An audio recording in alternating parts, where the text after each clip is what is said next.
నమస్తే, welcome to our channel. Andhra Pradesh మాజీ ముఖ్యమంత్రి వైఎస్ జగన్మోహన్ రెడ్డి అత్యంత సన్నిహితులు ధనుంజయ రెడ్డి, అదేవిధంగా కృష్ణమోహన్ రెడ్డి వీరిద్దరూ కూడా అరెస్ట్ అయ్యారు. మరి సుప్రీంకోర్టులో బెయిల్ నిరాకరించడంతో సిట్ విచారణకు మార్నింగ్ హాజరు కాగా ఈవినింగ్ వీరిని అరెస్ట్ చేశారు. మరి ఏం జరగబోతుంది లిక్కర్ స్కామ్లో తెలుసుకునే ప్రయత్నం చేద్దాం. దీన్ని పూర్తిగా విశ్లేషించడానికి మనతో పాటుగా ఉన్నారు సీనియర్ పొలిటికల్ అనలిస్ట్ కొత్త రవీంద్రబాబు గారు. సార్ నమస్తే. నమస్తే. సరే, ఈ లిక్కర్ స్కామ్లో కీలక నిందితులైనటువంటి ధనుంజయ రెడ్డి, కృష్ణమోహన్ రెడ్డి అరెస్ట్ అయ్యారు. మరి ధనుంజయ రెడ్డి చూసుకున్నట్లయితే మొత్తం ఆయనే డిఫాక్టో సీఎంగా వ్యవహరించారని, మొత్తం సీనియర్ మంత్రులకు కూడా జగన్మోహన్ రెడ్డి ధనుంజయ అన్నని కలవండి అని చెప్పేవారని తెలుస్తుంది. ఇంకా కృష్ణమోహన్ రెడ్డి చూసుకున్నట్లయితే ఈ లిక్కర్ స్కామ్లోనే కాకుండా క్వాజ్ అక్రమ మైనింగ్ కేసులో కూడా మొత్తం ఆయన కనుసన్నల్లోనే జరిగిందన్నట్టుగా తెలుస్తుంది. ఏంటి అసలు ఈ లిక్కర్ స్కామ్ నుంచి తీగలాగితే డొంక కదిలినట్టుగా మొత్తం ఒక్కొక్కటిగా ఇంకా కేసులు కూడా బయటకు వస్తున్నాయి. ఏమంటారు మీరు? ఆంధ్రప్రదేశ్ లిక్కర్ స్కామ్లో వేగవంతంగా దర్యాప్తు జరుగుతూ ఉంది. అది స్పెషల్ ఇన్వెస్టిగేషన్ టీం ఒక side, other side enforcement directorate already Kasireddy Rajasekhara Reddy కేసులో A1గా ఉన్న అతన్ని అదుపులోకి తీసుకోవడానికి ఏసీబీ కోర్టులో పిటిషన్ దాఖలు చేశారు. సో ఈ రెండు యాంగిల్స్లో మనం గమనించినట్టయితే కొంత దూకుడు పెంచినట్టుగా మనకు అనిపిస్తూ ఉంది. సో మీరు అన్నట్టు ఈ కేసులో ప్రధానంగా అప్డేట్స్ మనం ఈ లేటెస్ట్ ఒకసారి చూసినట్టయితే కీ పాత్ర పోషించిన అతి ముఖ్యమైన జగన్ రెడ్డి కుటుంబానికి అత్యంత సన్నిహితమైన వ్యక్తులుగా చెప్పబడుతున్న ధనుంజయ రెడ్డి, కృష్ణమోహన్ రెడ్డి, గోవిందప్ప బాలాజీ ఈ ముగ్గురిని అదుపులోకి తీసుకునే పరిస్థితికి వచ్చేసింది. సో వీళ్ళ ద్వారా అంతిమ లబ్ధిదారులు ఎవరు అనేది తేల్చవలసిన అవసరం ఉంది. ఇప్పుడు అది పెండింగ్ సబ్జెక్ట్. ఈ అంశాలు ఇట్లా ఉన్నప్పుడు గోవిందప్ప బాలాజీ రిమాండ్ రిపోర్ట్లో పోలీసు వాళ్ళు చాలా విషయాలు వెలుగులోకి తీసుకొచ్చారు. 14 పేజీ రిమాండ్ రిపోర్ట్ నేను స్టడీ చేశాను. అందులో ప్రధానంగా వీళ్ళ ముగ్గురు పోషించిన రోల్ ఏంటంటే, కసిరెడ్డి రాజశేఖర రెడ్డి వరకు రోల్ ఏంటంటే పైసలంతా కలెక్షన్ చేయడం, ఏది డిస్టిలరీస్ నుంచి సజ్జల శ్రీధర్ రెడ్డితో సహా ఈ బ్యాచ్ అంతా ఏదైతే ఉందో ఈ డిస్టిలరీస్ నుంచి కిక్ బ్యాక్స్ తీసుకొని ఇవన్నీ సంచుల మూటల ఇవన్నీ వీళ్ళ ముగ్గురికి హ్యాండ్ ఓవర్ చేశారు. కీ పీపుల్ ఎవరైతే ఉన్నారో వీళ్ళ ముగ్గురు. మరీ ముఖ్యంగా రిమాండ్ రిపోర్ట్లో వాళ్ళు ఏం ప్రస్తావించారంటే, గోవిందప్ప బాలాజీ స్వయంగా కారులో ఆ మూటలు వేసుకొని ఎక్కడికి వెళ్ళారు, ఆ మూటలు ఏ కోటకి వెళ్ళిందో తెలియదు, కానీ ఈయనే స్వయంగా హ్యాండిల్ చేసి తీసుకెళ్ళాడు అనేది వెలుగులోకి ఇచ్చారు, వాళ్ళు ప్రస్తావించారు. రెండో అంశం ఎస్టాబ్లిష్ చేసింది ఏంటంటే, వీళ్ళు ఎవరికి ఆర్డర్ ఇవ్వాలా, ఎవరికి ఆర్డర్ ఇవ్వకూడదు.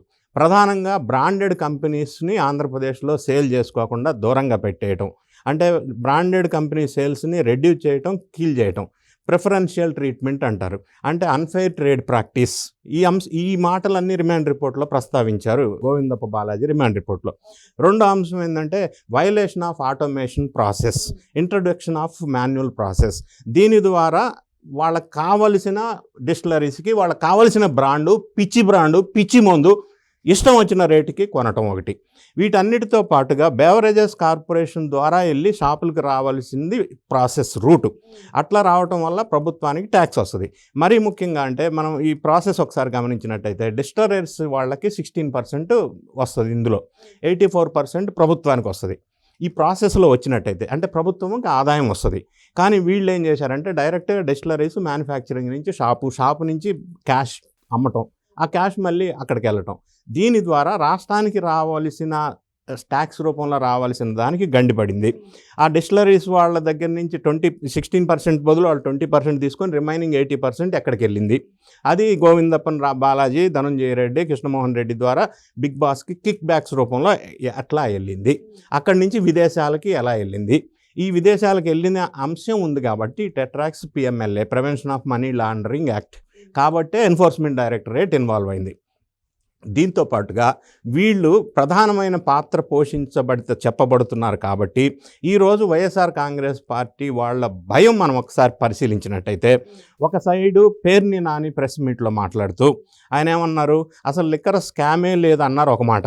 రెండోది ఏమన్నారంటే, అప్పట్లో జగన్ రెడ్డి గారు చంద్రబాబు నాయుడు గారిని 53 days జైల్లో ఉంచారు, అందులో కక్ష సాధించుకోవడానికి భాగంగా జగన్ రెడ్డి గారిని కనీసం ఒక్కరోజైనా జైల్లో పెట్టాలా అని కుట్ర పన్ని ఇందులో ఇరికించే ప్రయత్నం చేస్తున్నాడు అని మాట్లాడాడు.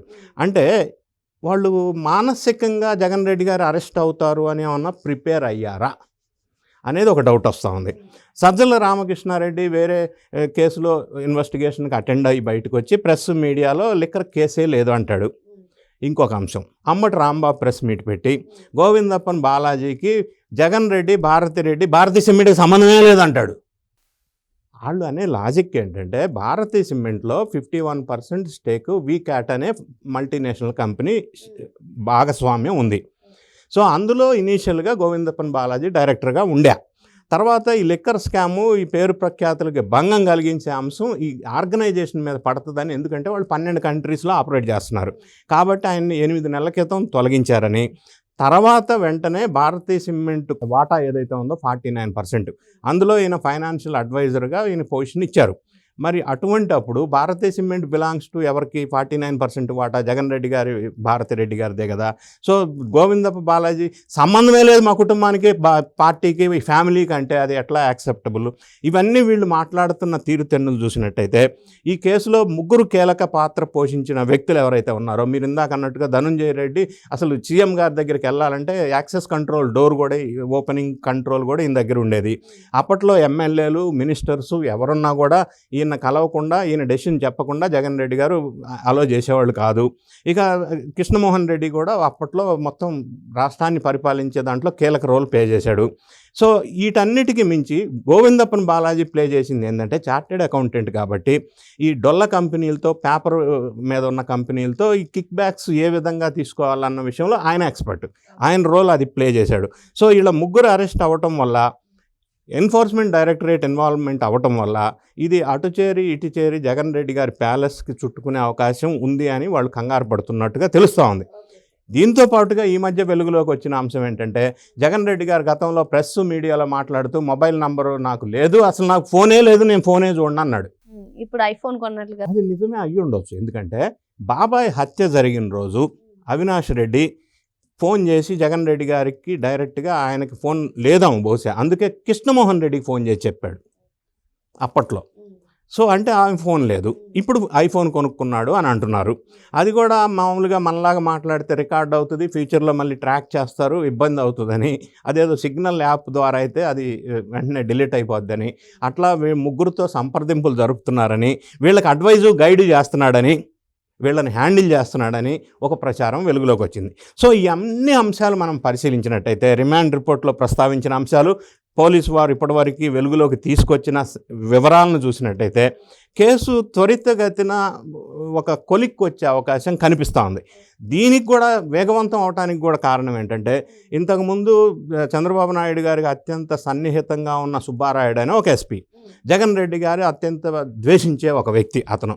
కాబట్టి ఆయన ఇది టేకప్ చేశాడని, దానివల్ల కొంత స్పీడ్ వేగవంతం అవుతుంది, కేసు ముందుకు వెళ్తుందని, ఎవరైతే అంతిమ లబ్ధిదారులు ఉన్నారో వాళ్ళని వేగంగా పట్టుకునే ప్రయత్నం జరుగుతుంది అని ఆశించవచ్చు. ఎందుకంటే సిట్టు వేగవంతమైంది, ఈడీ ఇన్వాల్వ్మెంట్ అయింది కాబట్టి.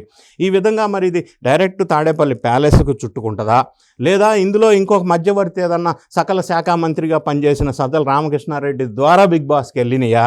ఈ అంశాలు ఇంకా చివరికి వచ్చింది కాబట్టి ఈ అంశాలు వెలుగులోకి రావాలా. ఇప్పటివరకు వీళ్ళందరూ చెప్తున్న అంశాలు చూసినట్టయితే, ఒక మాటలో అర్థమయ్యే భాషలో చెప్పాలంటే, నరసింహ సినిమా రజనీకాంత్ ఉండింది. అందులో రజనీకాంత్ అంటాడు, పెళ్లి చూపులకు వెళ్తూ, పెళ్లి కొడుకు వాడు వేసుకున్న షర్ట్ ఎవరిదో నాకు తెలియదు అంటాడు. సో వీళ్ళందరూ చెప్పేది ఏంటంటే, తీసుకెళ్ళాము జగన్ రెడ్డి అని చెప్పట్లేదు కానీ మొత్తానికి మేమైతే అంతిమ లబ్ధిదారులు కాదు అని చెప్తా ఉన్నారు. సో అల్టిమేట్గా ఫైనాన్షియల్ అల్టిమేట్ బెనిఫిషరీ ఎవరు అనేది త్వరలోనే వెలుగు రావడానికి అవకాశం ఉంది. మరి మొత్తానికి లిక్కర్ స్కామ్లో ఎవరైతే అంతిమంగా లబ్ధిదారులు ఉన్నారో ఆ బిగ్ బాస్ త్వరలోనే బయటకు వచ్చే అవకాశం ఉందని చెప్పి సార్ చెప్తున్నారు. Thank you sir.